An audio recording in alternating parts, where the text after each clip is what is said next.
if you're coming right out of college, then I think, if you have a couple internships there, it's probably going to be one page. If you have 20 or 30 years of experience under your belt, then it could be 2 or 3 pages, and that's fine, especially if you're at that executive level. You never know as well. I mean, people like to review, like, what companies have you worked for? Maybe they know people at that company that you worked for in the past, and they want to know those things. If they're hiring you for a $250,000 job, they want to know as much information about you as they possibly can. Nobody just wants to throw away $250,000. The old school kind of knocking on the door, trying to get a conversation with somebody in the company that you want to work for works. It really does.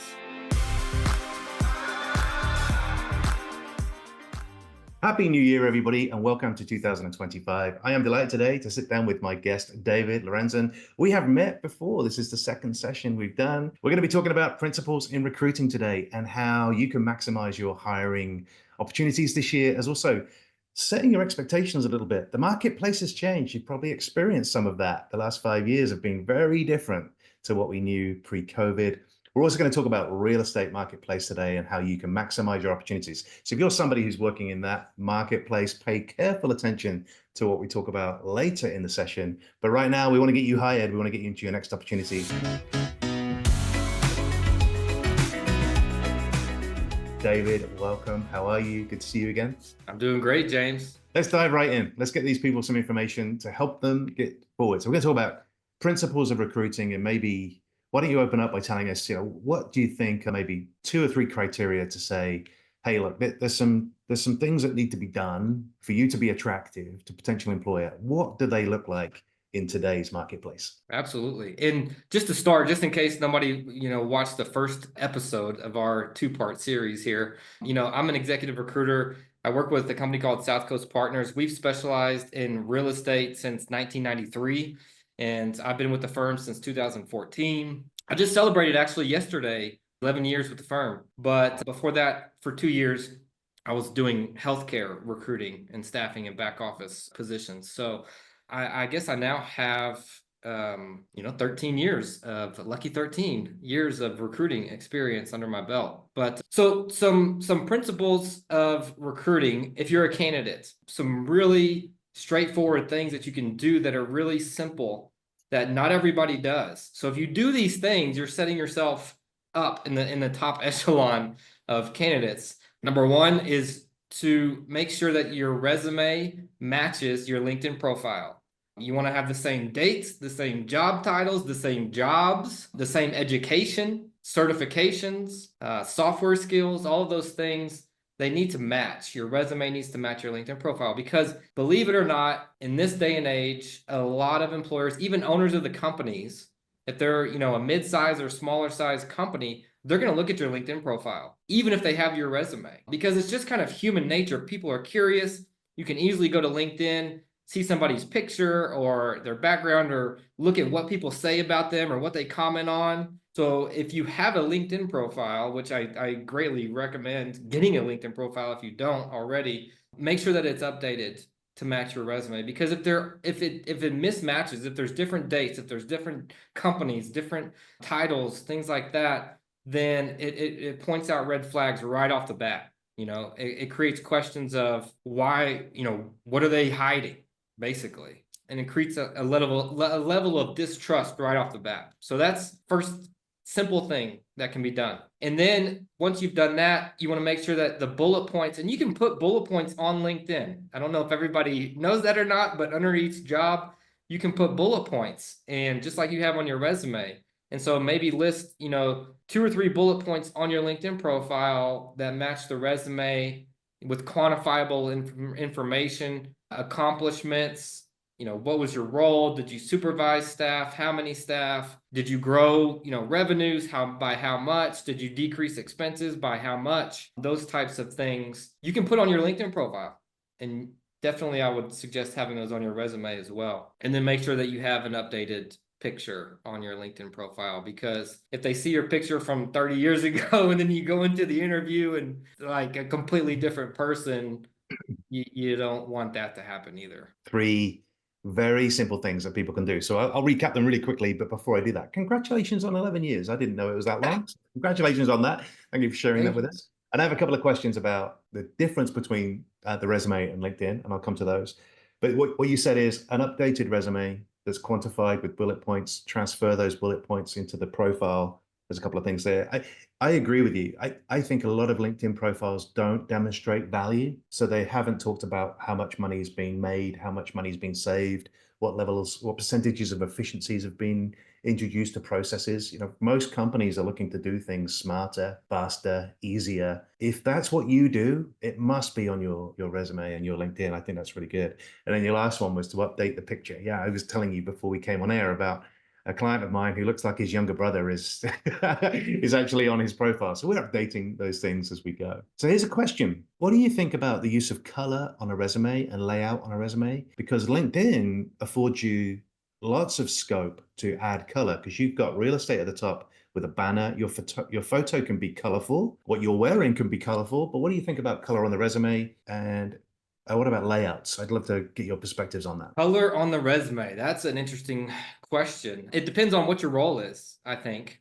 If you're in marketing or you're in a creative position, then obviously I would suggest being more creative. But I mean, a lot of people print out the resumes too, and they print it out in black and white. So I don't know if color really matters that much. But they will look at it like on a phone or on a computer sometimes first. And so you want to think about how it would appear on a phone or the computer.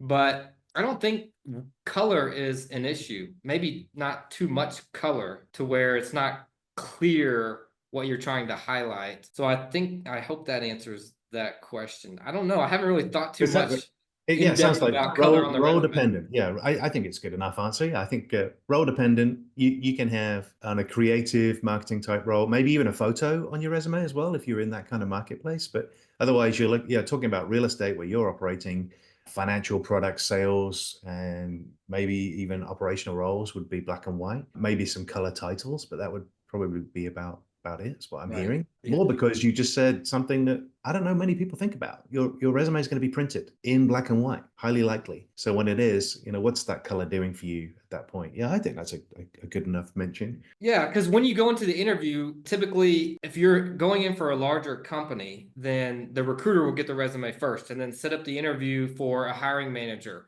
And if you go into the interview, the recruiter is going to print your resume and they're going to be having it sitting on the table for the hiring manager when you go in there. Most of the time, they may glance at it, or look at it on the computer first. But I mean, I don't know. I don't think color is a terrible thing to have on the resume as Okay. long as it makes sense. I mean, your resume, you want to tell a clear story of your experience. And yes, you want to show some personality. So I don't think it's a terrible thing, but just like painting your house, you don't want to paint your house, certain colors sometimes. Well, there's something about the format of the resume too. A lot of people try to use columns, like where they'll have a column on the left-hand side with their contact information, and then they'll have the experience on the right hand column, and it'll be like a 2-column resume. And but those resumes, a lot of the times they'll use up only half of the first page of the column, and then the rest of the column is empty. So you've got 2 or 3 pages of a resume with the entire left hand side empty on half of the first page, the whole second page, and the whole third page. And it just wastes so much space, and space is very valuable on the resume. So I don't like the columns for that reason. Yep. I would rather have it all stretched out across the page because you're using the space wisely and it's easier to read, honestly, most of the time. Unless you use the column, it's very rare that people use the column resumes in a clear fashion. Usually the experience is what people are looking for, and then usually the experience is kind of in tiny font, and you have to crunch it in there, and it's hard to read when you have the columns most of the time. Not all the time, but most with that. Yeah, readability, a great point. So make a note of that if you're watching this and you've got to this point. Readability of your resume, very, very important. You did mention 2 to 3 pages of LinkedIn. Do you care about length of resume? Do you care if it's 5 pages, 4 pages? Is that too much? Do you think people should be aiming for 2? What's your perspective? It depends on the person and the experience. If you're coming right out of college, college, then I think, if you have a couple internships there, it's probably going to be 1 page. If you have 20 or 30 years of experience under your belt, then it could be 2 or 3 pages, and that's fine, especially if you're at that executive level. I wouldn't suggest doing it more than 3 pages because people kind of get lost after the third page, unless it's like the fourth and the fifth page are like in real estate, we have project lists or transaction deal sheets, things like that. Something that shows your portfolio can be on the fourth and fifth page, and your experience on the first, up to 3 pages. Cool. Oh, cool. That's good. I want to shift to value because you were talking about value and then the resume telling a story of your accomplishments and how you do things, what you do, how you do that, and how you get results for companies. I think that's really important. How does somebody gain attention, like even in that first half page of a resume? What are some of the things that you think are this is what must happen at the beginning for someone to continue reading? What's going to keep them reading? What's going to stop them reading? What do you think needs to be there? It depends on the role. I mean, you want to highlight like the objective, I think, of the summary that a lot of people put should have quantifiable information.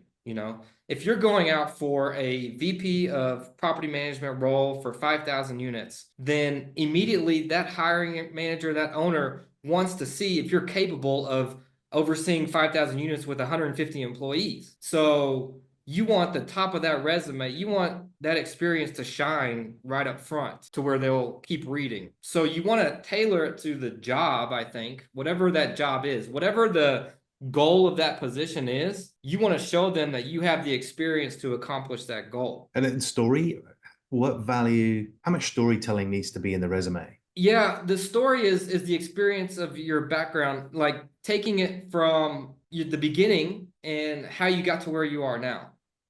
How did you get to become, you didn't just start as a VP last year.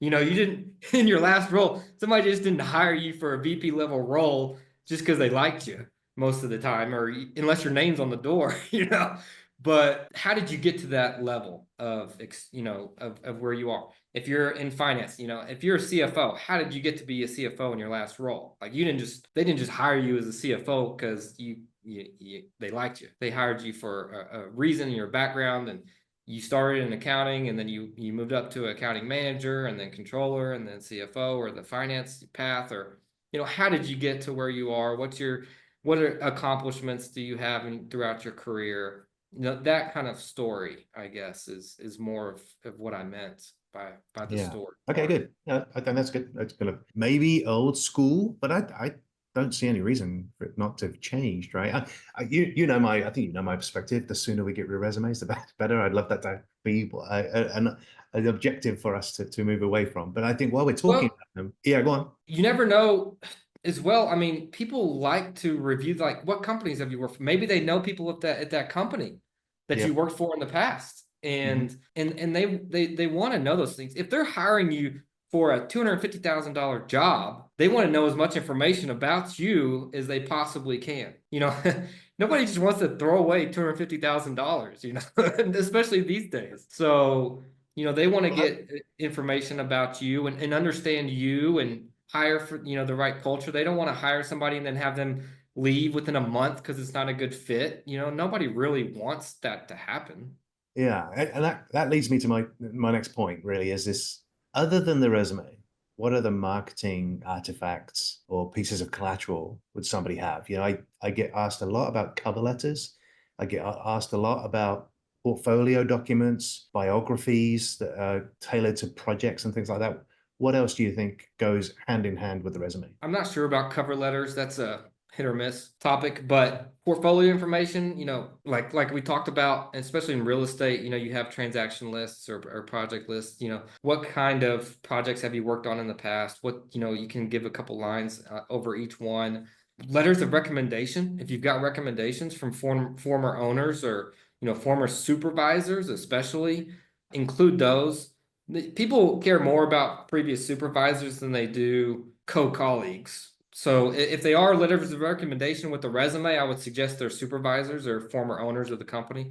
There doesn't have to be a whole lot of extra information along with the resume because they will ask for it. but I would include those things. And along the lines of recommendations, I would add, recommendations on LinkedIn from people. If you can ask them to include a recommendation on your LinkedIn profile, it's very easy. It doesn't take long for somebody to write that, but it goes a long way in helping the person, especially if they were just recently laid off. Get your former colleagues or former supervisor to go on LinkedIn and create a recommendation there, because everybody sees it. Yeah, I think that's good. What would be your advice to people who maybe are out of work for a while, who don't have letters of recommendation? Is there ever a time limit that you can't go back to your former employees and ask, or employers, and ask for those letters of recommendation? What do you think about that? No, we check references on 10-year-old, 15-year-old jobs. I mean, people will remember them. It's about people's memory too. I mean, if it is 10 years ago, usually they don't remember a whole lot about the specifics of the job, but they do remember the person and the personality and the fit. And is there an approach or a way that somebody might go about that? Do they go to HR? Do they go to their former supervisor directly? What's the professional approach to getting those letters of recommendation documented? Obviously, I would do it from from roles that you left in on good standing, but I would ask previous supervisors directly. You can send them a message on LinkedIn, or you can, if you've got their phone number, call them or email them and ask them politely and respectfully Yeah, to help. I got it.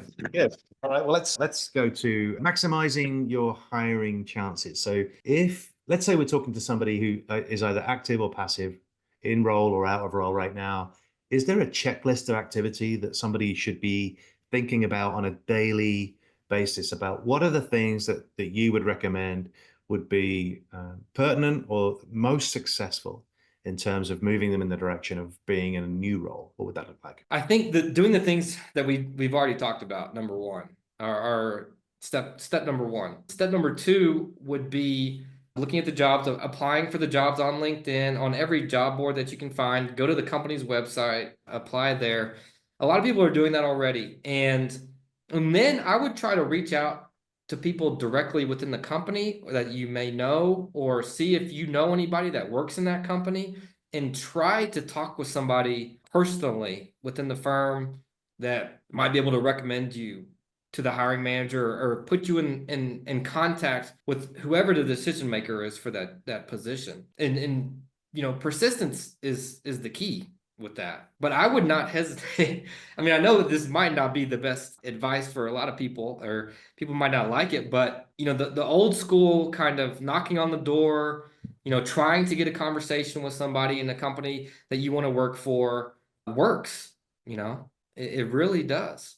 And if I was looking for a job right now, I would be doing everything I could. If I wanted to go work for a certain company, say I wanted to go work for, Google, I would try to contact as many people as I possibly could in Google to see, hey, I just applied to this job. Can you help me out? Who do I need to talk to for this job? Who's the hiring manager? Can you put me in contact with him? Can you send me their information? Or here's my information. Can, you please get me in contact with them? Whatever it took to try to get a contact with that company, I would try to do until they said no. And even if after they said no, I would try 3 more times. And, just applying to jobs, if you're just applying and sitting back, hoping somebody's going to call and they're not calling, then I would suggest doing a lot more, Yeah, because that bit's crucial. Yeah, we talked off air before we came on about the number of people we probably both spoke to, but I've spoken to in the last 30 days, 3 director level and above executives who have applied for 100, 200, 300 jobs and have not heard a single thing. Maybe got 1 interview. And I don't think that applying alone is a very good method anymore. That's a really good example of changes since 5 years ago. 5 years ago, you could probably put 200 job applications in and maybe get 40 responses. Now, I don't think that's the case. So I think it's really crucial that you say that applications on their own is just not an effective method anymore. It's got to come with 2 other things you said: is contacting the company, employees, contacts that you know inside that organization, or people who know people inside that company. But the other thing you said there is about following up, that it's not just a one and done. that you contacting over and over and again, even after they've said no. I say that to people. No is the start of the negotiation. When you hear no, it just means try a different route, try a different way. That's what I'm hearing. Is that what you're saying? Yeah, absolutely. Until they tell you that position's filled, then it's open and somebody's going to get hired there. Now, I know, not everybody's going to be the right fit for every job. So it needs to be a reasonable position. Like, you don't want to go out for a CFO role if you've never been or not, never been a controller or a CFO in your life and you've never even worked in accounting. You're not going to go get that CFO job. They're not going to hire you. So there needs to be reasonable expectations. But if you're a fit for that job and you know that you are a fit for that job and they haven't told you a specific reason why you could not be a fit for that job, then I would do everything I could to get an interview and talk to somebody at that company. Reach out to recruiters, like myself in your industry. I would reach out to every single possible recruiter that you could in that industry to make sure that they had your information. Yeah, I mean, I am not often amazed anymore, but I still get surprised to find out that somebody even in their immediate marketplace. So I'm in DFW Metroplex. I think it's a big enough market, 8 million people. 80% of the top, sorry, is it out of the top 100 companies in the US? 80 of them have a presence in DFW. It's like, yeah, whatever your industry, it's a really good chance that there's somebody in your local market. And then making sure that you've spoken to the recruiters who serve that market. And I'm often shocked to find out that people have said, well, I've got a couple of recruiters. And I'm like, but how many are there in the market? It could be 20 or 50 or even more. They must all know you and you must have a relationship with them. And I think your following up stuff's just so vital that one and done with a recruiter probably isn't enough. I've pestered you enough, and I think other people probably pester you enough. If I don't keep talking to David, you're never going to remember me because you talk to 1,000 other people, in a year. And so the chances of you and I building a relationship is only driven by constant follow up and connection. And I think that's been good. I think that's and to that point, if you do have a lot of recruiters that you're in contact with, I would, if you're actively looking, because the recruiters, we get jobs every day. We don't know who's going to call. Somebody could call, next hour with a new job, and there could be somebody that's a perfect fit that I haven't talked to in a year, but they're now looking. So that's a good point to bring up is if you're not actively talking to the recruiter, then I would suggest even just an email, or a LinkedIn message. Hey, I'm still available. Yep. It's not a big deal for the recruiter. Like, at least the recruiter knows that you're still open and looking for a position, and it puts you at the top of the mind of that recruiter. And so I don't think that's a bad thing. Phone call, maybe not really necessary, but an email or a LinkedIn message just to let them know in case something new comes across their desk, once a week or once every 2 weeks is a good idea. So good. Well, there's 6 great items on your checklist. Get your documents together. Admittedly, applying online alone isn't going to work, but you can apply for jobs. Do that. Make sure you're speaking to the company that you've spoken to, making sure you're following up with that company and everybody in there connected to that company. Make sure you're connected to recruiters. And the last one he just says, making sure that you're following up with the recruiters too, but more in a way of updates, that you're available, and making sure that they know that your name is on the tip of their tongue as they start thinking about putting candidates forward, at least have conversations with you. But what else are you thinking might maximize somebody's hiring potential right now? If you want to go to networking events, I think those are fantastic in your local market. I would highly suggest doing that if you're not already.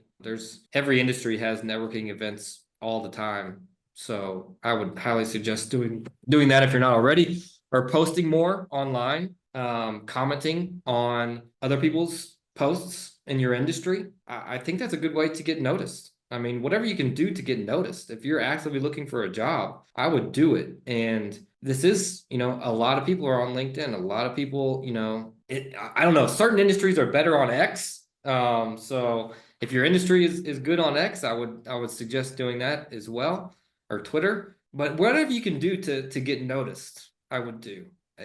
Like you said, it's not just about applying to jobs these days, because they have a lot more applicants applying for the same job. So yeah, but if the recruiter sees you out there commenting on their company page, or the company owner sees you commenting on their company page, they may look at your LinkedIn profile and say, oh yeah, this guy's available. Yeah, or gal. that's really good. I want to say something about posting. Some people not comfortable posting, whether that be on LinkedIn or any other social or digital platform. And I think you're right, though. I don't know whether you need to. I think if you're commenting and adding value to the senior executives, VIPs of your industry, the executive recruiters who are active in your industry, one of the things that I don't think helps a lot is if some recruiter posts jobs, David, and underneath those jobs, someone says, I like this, please contact me. Or it's like, no, add some value to that by explaining how you connect to the role. That's going to be the big differentiator of doing that rather than, yeah, please contact me or I'm interested. I'm always kind of like, why are people writing I'm interested? It's like, add value to that conversation to demonstrate that you fit that. I think that's really good.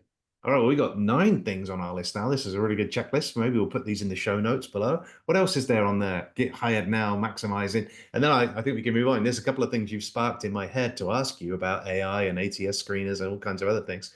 But what do we got for the checklist? Anything else to add on the back end of this? If you did all of those things, you would get hired. If you have done all those things and you have not gotten hired, then you might want to look at your expectations. Well, there was something you did say. Let's talk about that. You talked about if you're not a CFO or you've not been a CFO, you might not want to apply for CFO. So you're kind of talking about don't apply for jobs that maybe are out in front of you, up and above.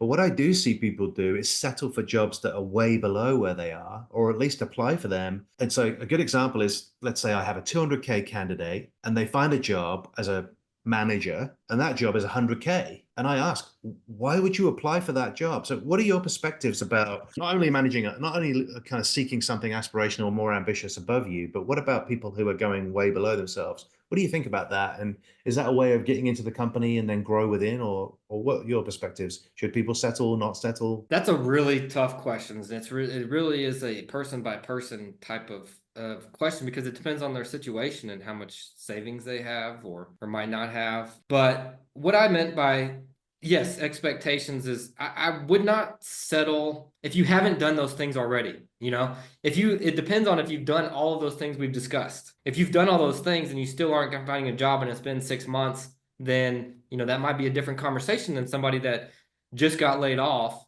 and is been looking for a job for a week and the holidays just happened. I don't think settling for a role is a bad thing if you have done all those other things, but you don't want to go too far. It needs to make sense. Because again, like your resume, you want to think about how this is going to look on your career path. But I mean, say you're a senior accountant and you've been out of work for 6 months, and maybe you take an accountant role to get into the company, and then you can get promoted once you prove yourself again. I don't think that's a terrible thing, honestly. Yeah. It's perfectly okay for people to understand that applying for a role or seeking a role is an individual decision. I think that's what your answer is.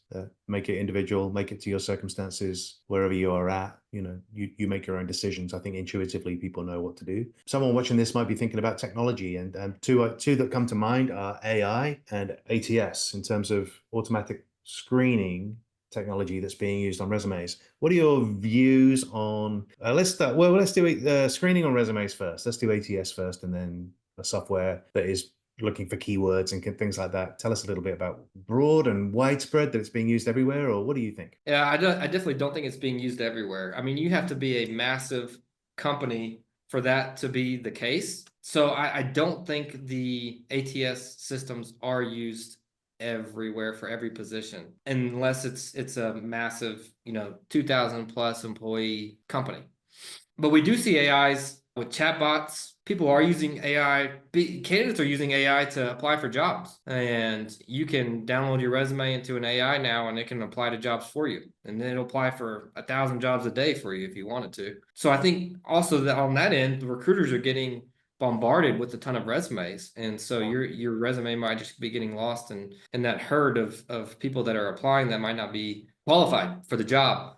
But there are ATS systems that will search for certain keywords, so you want to have those keywords like software systems that are listed there. So if I give you my resume and you say, hey, you've checked ATS keywords, is there a defunct methodology that somebody could go and get the keywords done? Is that use AI to do that, or is there a service? Is it a service you provide? to help put keywords into resumes? Well, the key words would be certain things that the company is looking to hire for that specific role. So, I mean, you want to look at the job posting and see what keywords are on the job posting. If their requirements are, say, I need Excel experience, then they're going to put in the ATS. We need to find somebody with Excel experience or a CPA, or certain types of experience they're looking for. Must have a degree, a bachelor's degree. So certain things are going to pop out. You've given us a ton of information. I want to come into your subject matter of expertise now and talk a little bit about real estate. What are the things in the real estate marketplace? So if you're, by the way, no apology, if you're not in real estate right now, this is still valuable for you because you'll learn about a marketplace that potentially could be attractive to you. But if you're in real estate, stick around. This is an important part. And then I am going to ask David a little bit about, what changes do you see in other industries or what comparisons are there? But let's talk about your market. What's happening in the market right now? Perhaps give us a kind of market overview, some macro stuff, and then maybe some things that has been consistent for you over maybe the last 3 or 6 months. I think that'll be a good time window to say, I'm seeing these things go on, and this is where candidates are being most successful. Give us a little précis of that. Well, our focus is really in the multifamily apartment niche, and that's where we spend the most time, as well as home building. So we don't do as much in the commercial office space or the retail space or industrial or self-storage. So that's not really my focus. But in the apartment industry, which is great for renters, this is fantastic for renters, but there was a boom in construction the last 3 years, and it's the multifamily apartments still under construction right now are still higher than they have been in the last 10 years. It's going down though, but there's been a boom, and there's more apartments available right now. We were talking beforehand in the Dallas-Fort Worth area, the boom that's gone up in the apartment space there, and so rents are actually stabilizing off, but vacancies are rising. And so in the apartment industry, there's kind of a pinch there a little bit because the revenues are the rents for them. And so the rents are stabilizing, their expenses are continuing to rise a little bit. And if they didn't have good financing, these interest rates, these higher interest rates, the interest rate went up in 2022. So if you don't know, the interest rates, went up in 2022. They were at historic lows. And so people bought properties in 2021, in 2020, 2022 at a low interest rate. And they bought them a lot of the times in 3 to 5 year floating rate debt. And that debt is starting to come due. So they could have projected, higher rent growth, which is not happening yet. There's a lot of those apartments are being absorbed right now, but there's kind of an in-between phase. So there's less building going on, but more apartments available, which means more opportunity for employees on the property management space. So that's really where we're seeing the most opportunity is in like the site level property management. So if you ever want to get into property management, right now is the best time that it's ever been in the last 30 years to probably get into property management. What type of roles are you talking about? Managing the property units themselves? Are you talking about, say, site management? Are you talking about leasing agents? What kind of roles are we talking about? Yeah, so on the site level, you've got leasing agents, you've got maintenance folks, you've got, property managers that oversee everything. I mean, each apartment community, if it's, more than 200 units, then it's its own little business in itself. I mean, there's 4 to 8 employees to each apartment community between leasing and maintenance and assistant managers and property managers to oversee the entire operation, but they have budgets. And so, yes, the site level property management is the best thing to get into right now. It's a really good way to grow your career. And I mean, people have gotten in on site level and they're currently chief operating officers in these large companies. Yeah, but they absolutely. got in 30 years ago, they stayed in, and it's a great career now. Yeah, I've lost count of the number of VP and SVP operators who were leasing agents. That's where they started. They were in that team of 4 to 8 that you're talking about. So let's talk about South Coast Partners then, and on the candidate side at least first, and then maybe we'll talk to the hiring companies that you're working with, partners. But for the candidates, what kind of candidates is South Coast Partners looking for right now? Maybe give us some examples of the kind of people you're looking for. Right now it's in property management. There's a lot of regional manager positions available and property manager positions available at the moment in property management. And we also work in home building. And companies right now, it seems like, the home builders are trying to get land.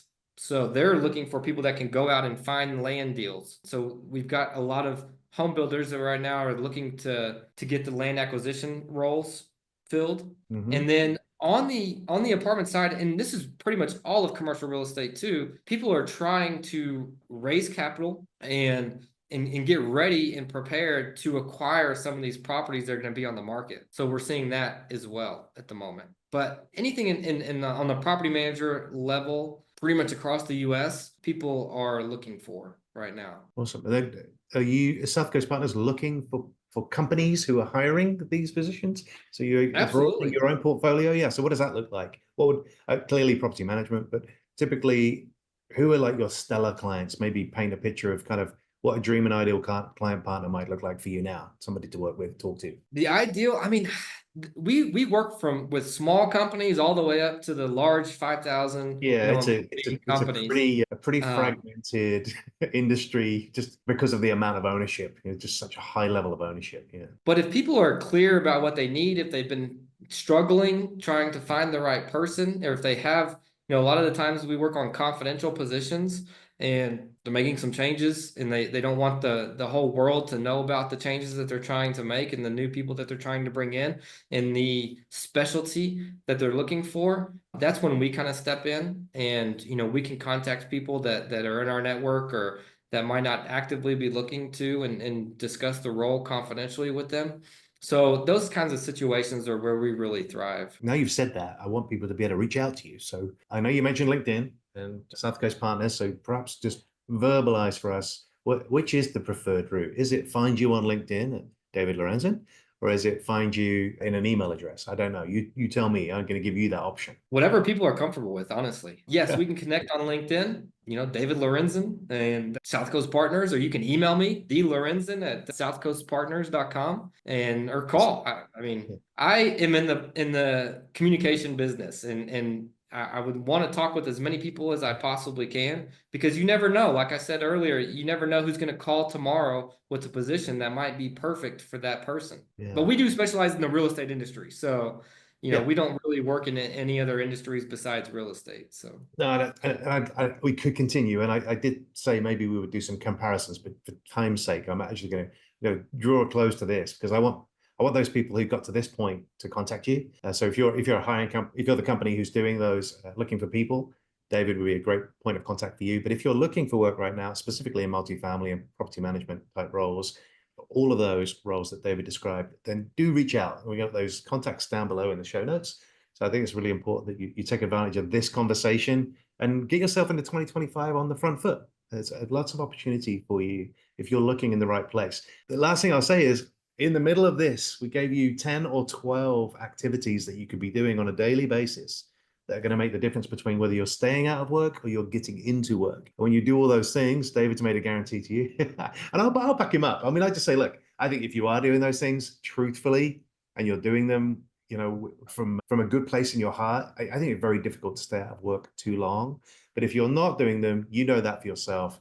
It's time to stop scrolling job boards and just applying blindly to things. You've got to be active and interacted and integrated into conversations that are going to make the difference. So, all right, well, David, thank you very much. I think it was awesome. And we'll get this out to people as fast as we possibly can. I'm on a mission here. I've got 4 or 5 podcasts going out in real quick succession. This will be one of them. And so if you like this show today, folks, then do tune into some of the other stuff where we're helping you grow your career. We're helping you grow your mission. I can't wait to share some of those calls with you as well. Thank you, David. We'll say goodbye. Thanks, everybody. Okay, if you like that video with David and we want to talk to you about career and mission growth and hiring practices, specifically what you can be doing in the marketplace today to get yourself into the next position, I want you to just check out this next video. More information for you here so you can keep growing your career, keep growing your mission, and have a fantastic 2025. We'll speak real soon.